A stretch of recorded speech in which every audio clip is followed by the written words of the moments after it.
պասիվ ենք։ Մենք պասիվ ենք հիմա, մենք ակտիվ չենք։ Եվրոպացիները եկել են այստեղ, ասում են մենք եկել ենք ձեզ օգնելու համար։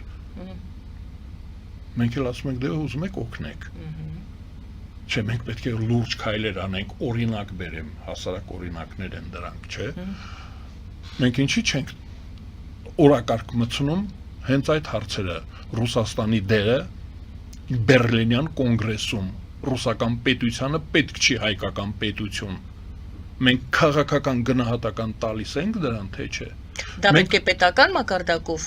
գնահատական, քաղաքական գնահատական պետք է Մենք հիմա անում ենք, տեսեք, մենք հիմա անում ենք։ Այսինքն դուք նշում եք, որ պետությունը քաղաքական գնահատական պետք է տա Ռուսաստանի դերի Բերլինյան կոնգրեսին, ընդհանրապես Սան Ստեֆանոյի այդ դաշնակրին 15 թվականի եղերն են ռուսական դերին, 20 թվականին ռուսական բանակի օկուպացիային, 20 թվականի պատվին ստեղծված հուշարձաններին, այսինքն զավթիչների, կողոպտիչների, սպանողների, դահիճների հուշարձանները այսօր շրջապատել են մեզ։ Մենք չենք կարողանում ասել Ստեփան Շահումյանը դավաճան էր։ Նա կենտրոնական հրապարակում է, ամենակենտրոնականը, կենտրոնական հուշարձանը, հետո նոր Միասնիկյանը, պատկերացնու եք, մենք չենք կարողանում ասել, որ Միասնիկյանը եւ Շահումյանը հայկական պետությունը կործանողներն էին։ Այ քաղաքական վճիռ է պետք դրա համար։ Պապ Թագավորին բերեցինք Ամիրյանը ով էր 26-ից մեկը։ Որ այդ փողոցը չներ անունն էլ չէինք իմանա։ Բա Միասնիկյանը, բա Շահումյանը, բա այդ հուշարձանները, դուք գիտեք որ Երևան քաղաքի կենտրոնում կա օկուպացիոն, այդպես էլ գրված է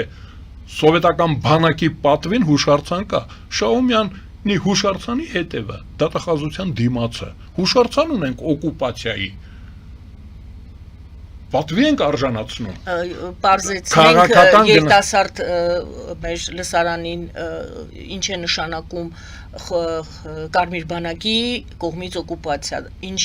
ինչն եք մատնանշում, դա անպայման պետք է նշվի։ Հիմա Կարմիր բանվորագյուղացիական մեծ տարիքի մարդիկ են մեզ լսում, երիտասարդները շատ են լսում։ Կարմիր բանվորագյուղացիական բանակը թիվ 11,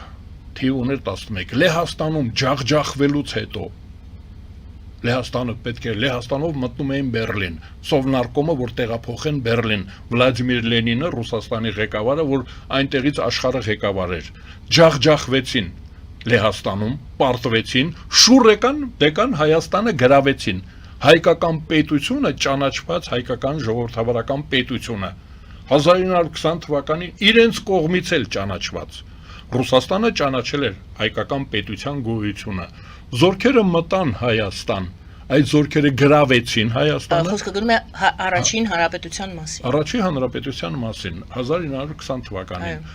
համատեղ միասին թուրքական բանակի հետ միասին իդեպ երկու պետություններն էլ եւ թուրքական պետությունը եւ ռուսական պետությունը օրինական չէին, դրանք խռովարարների պետություն էին, աշխարհի կողմից չճանաչված, բոլշևիկները որպես խռովարար էին իշխանությունը զավթել, Քեմալը որպես խռովարար էր իշխանությունը զավթել, այդ խռովարար երկու պետությունները հարձակվեցին անկախ Հայաստանի վրա, իդեպ ասեմ Ադրբեջանի եւ Վրաստանի էլ։ Լեհաստանում պարտվեցին, բայց Վրաստանում, Ադրբեջանում եւ Հայաստանում այդ բանակները հաջողությամբ զավթեցին այդ երեք պետությունները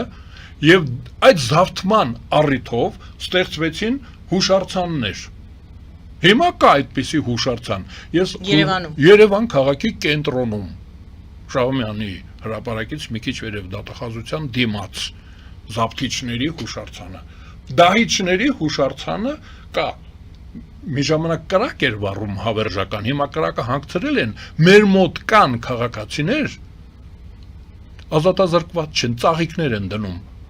այդ զավթիչների հուշարձանին, ծաղիկներ են բերում դնում նոյեմբերի 29-ին, նոյեմբերի 29-ին Կարմիր բանվորագյուղացիական բանակը մտավ Հայաստան համատեղ թուրքերի հետ միասին։ Ես միշտ ասում եմ, նայեք այդ կինոները, նույնիսկ այդպիսի կինոներ կան, ֆիլմեր կան, նվագախմբի տղաները եւ Զանգեզուր կինոն։ Տեսեք դա ոնց է եղել։ Դեռ այն ժամանակ թույլատրվում էր այդպիսի ֆիլմեր անել։ Ուրեմն քաղաքական գնահատական պետք է տրվի հայ-ռուսական հարաբերություններին։ Սահմանադրությունը պետք է դրանից բխի։ Ինչ գնահատական ունենք մենք, ինչ գնահատական ենք տալիս ռուսական վարքագծին, ուզում եք ես ուրիշ ձևի ասեմ, ասենք Պուշկինը սպանեց Նալբանդյանին, Դոստոևսկին սպանեց Պերճ Պրոշյանին, Մայակովսկին սպանեց Վահան Տերյանին, Եսենինը սպանեց Չարենցին, են որ ասում են դու ֆոբիա չունես ռուսների դեմ, չէ ասում եմ, ես չունեմ, ես ուղղակի գիտեմ որ Պուշկինը սպանել են Միքայել Նալբանդյանին կամ Խաչատուր Աբովյանին, հարմար է ձեզ այդ բանաձևը, նրանք սպանել են մեզ, մեր գրողներին, մեր մտավորականներին, ասեմ որ փոխաբերական եք ասում, թե ոչ, չէ, փոխաբերական չի, նրանք իրար հետ չեն էլ հանդիպել, այ երբ որ ասում են ռուսական մշակույթը Դոստոևսկին, ասում եմ, հա, Դոստոևսկու դեմ էլ մենք ունեինք գրողներ, ունենայիր ուժեղ պահեիր կոդում, ինչու չես կարողացել, այ մենք պետք է իմանանք, որ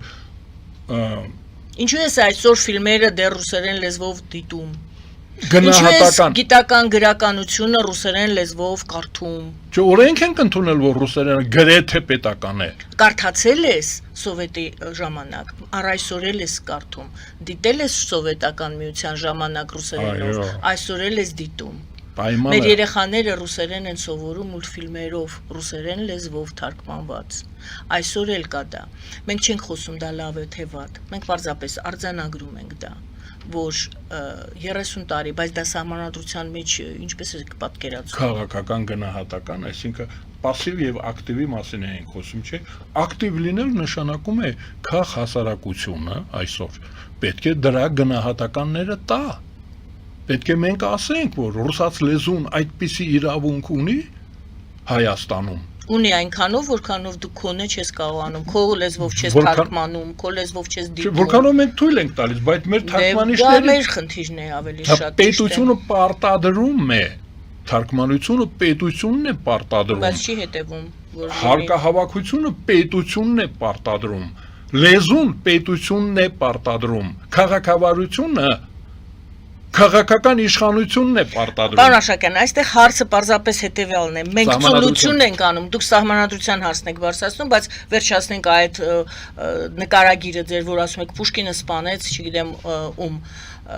կամ Դոստոևսկին սպանեց ինչով, Դոստոևսկին ոչինչ չարեց։ Դու եթե ծույլ ես, չես կարողանում պաշտպանել քոնը, չես կարողանում ստեղծել քոնը, դու չպետք է գտնես ուրիշին մեղավոր հանելու։ Մի քիչ էլ մենք մեզ փորձենք դիտարկել, ճիշտ չեմ ասում։ Ես համաձայն եմ, որ դիտարկենք։ Մեր ցոլությունը շատ անգամ մենք քողարկում ենք մեղավորներ գտնելով։ Դիտարկենք, բայց մեր մոտ ընդունված է, այսինքն մեզ պարտադրված է ինքնամեղայականը, այդպես ասեմ, այսինքն ասում են մեր մեղքով էր, հանցագործը մեղավոր չէ։ Մենք զոհն ենք, տեսեք, ես այդ Դոստոևսկի բան, որ ասեցի, Պուշկին, ես ուզում եմ ասել, որ կա հանցագործ եւ կա զոհ։ Մենք զոհն ենք ու հիմա մենք անընդհատ արդարացնում ենք հանցագործին։ Այ ես դրան եմ դեմ։ Մենք արդարացնում ենք հանցագործին, հանցագործի պատվին հուշարձան ունենք։ Նրա պատվին մեր երեխաների թորների անուններն ենք դնում։ Այդ Պավլիկները, դու գիտեք որ Պավլիկն է, այն Պավլիկը որ հորը դավաճանեց։ Մեր մոտ Պողոս պետք է լիներ։ Եթե մերն էր, դա Պողոս էր։ Ուզում ասում, տեսեք, մենք արդարացնում ենք հանցագործին անընդհատ, մեղադրելով հայ ժողովրդին։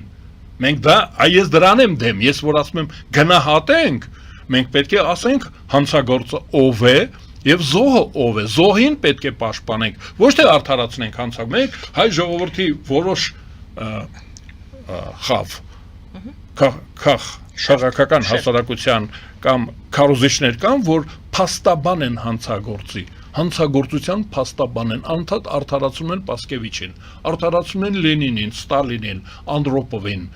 անընդհատ արդարացնում են Կարմիր բանակին են արդարացնում, այսօր արդարացնում են Պուտինին։ Պուտինը մեր գյուղատնտեսությունը ոչնչացնում է,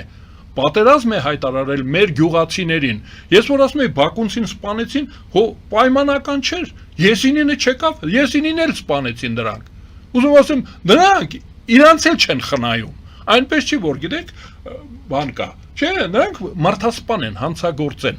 Եսենինին Մայակովսկուն էլ սպանեցին, Դաստոևսկին էլ գնդակարության հոդվածով գնաց ներվեց Սիբիրում տաժանակիր էր։ Ուրեմն ոչ թե Դոստոևսկին սպանեց, այլ Դոստոևսկիով սպանեցին։ Իրենք ինքնասպան եղան։ Ոչ, իրենք ինքնասպան են լինում, իրենք համ ինքնասպան են լինում, համ էլ մեզ են սպանում։ Բայց ես վերադառնամ, խնդիրը հետևյալն է, եթե մենք չենք տալիս քաղաքական գնահատականը, մենք անցնում ենք Դահիճի կողմը,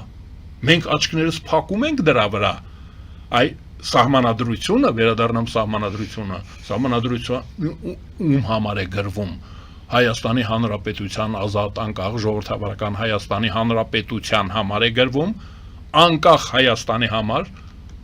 զարգացող Հայաստանի համար, յուրայինների հետ լավ հարաբերություններ ունեցող Հայաստանի համար, թե թշնամիների գրկում գտնող թշնամիներին արդարացնող պետության համար են գրում։ Հիմա այսօրվա սահմանադրությունը թշնամուն արդարացնողը չի պարտադրում օրինակ անվանափոխություն անելը, չի պարտադրում հարաբերությունները ճշտելը Հայաստանի Հանրապետությունը կործանողների հետ։